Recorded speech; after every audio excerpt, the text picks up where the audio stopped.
Hello, first grade. Are you ready for your art lesson with your friendly neighborhood art teacher? For the last few weeks, we've been talking about the sky. Last week, we started talking about mosaics, and you started the beginning of your mosaic. Let's take a look at what we're going to be doing today. So when we started our lesson, we talked about the colors that we put with the times of the days. Different times of the day show different kinds of colors. For sunrise, we have black, red, yellow, orange, and blue. For the daytime, we have green, blue, and white. For sunset, we have black, orange, yellow, pink, and dark blue. And night has black, purple, and dark blue. Then we've started learning about mosaics. Mosaic is a picture or a pattern that is produced by arranging small colored pieces of materials such as ceramic tiles, glass, or paper. Here you can see a ceramic tile mosaic of a dolphin. You can see that the dolphin is all of one kind of dark blue color with light blue and white for certain parts. The ocean is the same kind of blue and white as the dolphin, but the sky is a different light blue. Here's an example of a paper mosaic. And in fact, it's kind of similar to what we're going to be working on. These are a small example of what type of mosaic we will be working on. Last week, you started working on a mosaic in your seesaw class. This is the one that I'm talking about. It says week 9. You are going to go back and you are going to finish week 9's mosaic. You should have only done about half of it. It takes a long time, or it can take a while, to get those small pieces in there. I'm going to show you what I mean by putting in the smaller pieces. Please remember that my video shows mine sped up a little bit. You won't be able to, well, I wasn't able to do it that fast.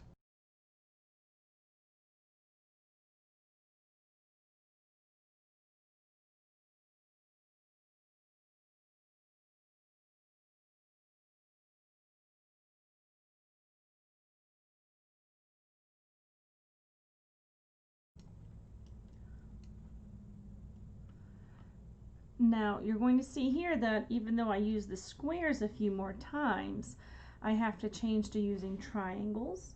I had to find the right colors, and I've had to make the triangles smaller. Keep watching and you're going to see that not only do I have to use those triangles, I have to make even smaller triangles and smaller rectangles to help fill in some of these white spots. Keep watching, take notes, see how small some of these pieces get.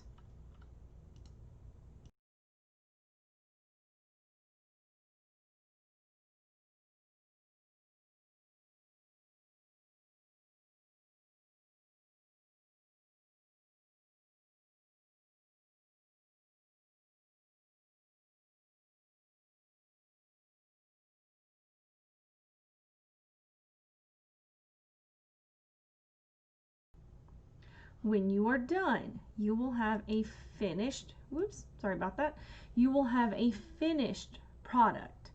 The cloud does not have to have any color on it because it's already white. This is similar to how your mosaic will look. If you do not get one looking exactly like this, it's okay. That's why we are practicing. Now, I'm going to walk you through something. If you already did finish week 9, I'm going to show you how to get ahead and start tearing paper. If you are still working on your mosaic in Seesaw for week 10, please don't worry about this next part.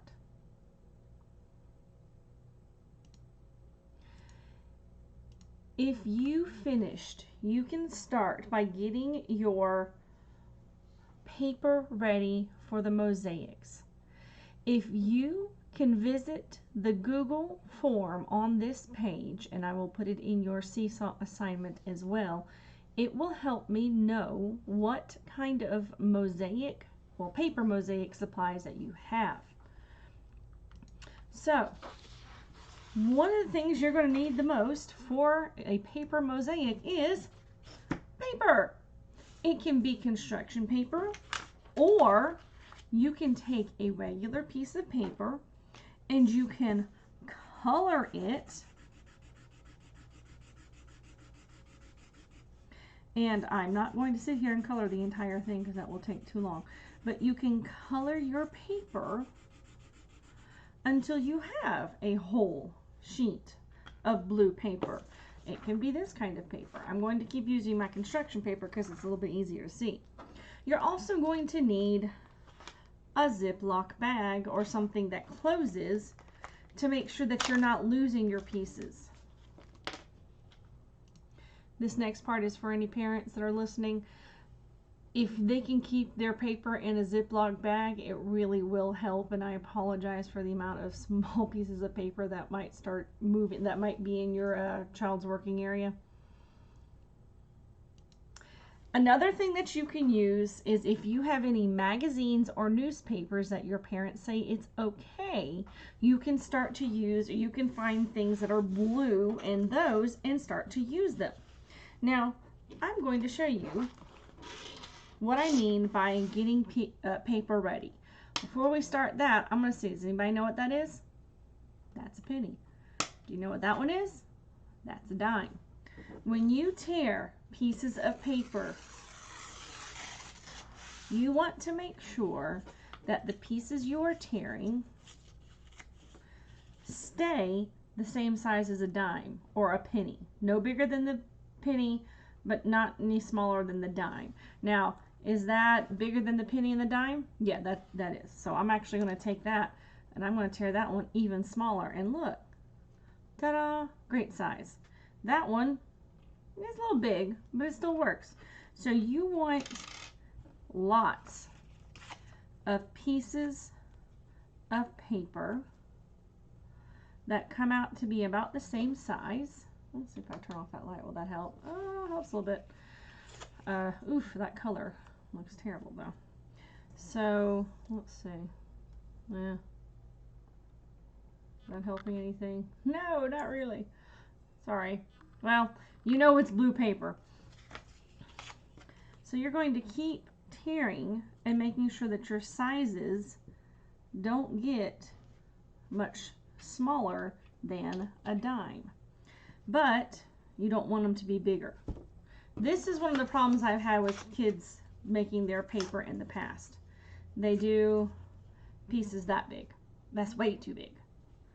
On the flip side, I'll have a couple of kids who do the tiniest possible pieces. And I'm going to tell you right now, that will take you a month to start tearing, and it'll probably take you a month to glue it down. So that's too small. These are way too big. And there's one other thing I want you to notice. I'm not cutting these. Don't use scissors if you can. Use your fingers and tear paper. Scissors make really, really straight cuts, and we actually don't want that. We want our pieces to look a little different each time. So you're going to keep tearing your pieces. So why did I ask you to hold on to the Ziploc bag? Because that's a great place for all of these pieces to live. And they can stay in your Ziploc bag until we start to glue things down. So, if you are listening and you are starting on your paper, you need at least one sheet of the colors that we've talked about. So the colors that we've talked about have been black. You need at least one sheet 1 sheet. You need blue, 1 sheet. And you need half of a sheet of red, orange, yellow, pink, green, and purple. I will let you decide if you want to do, oh, here, let me show you. 1/2 sheet. So if you want to also do some white paper, you are welcome to, but if you want to just leave a section of your paper white for the clouds or things like that, you will also be able to. All right, so friends, if you did not finish your mosaic in week 9, that's what you should be doing first. Tearing up paper is just something extra for anybody who has gotten theirs done. And I will have record of who's gotten theirs done, and I'll assume that they are tearing paper and getting things ready for the future. All right, guys, I'll talk to you later.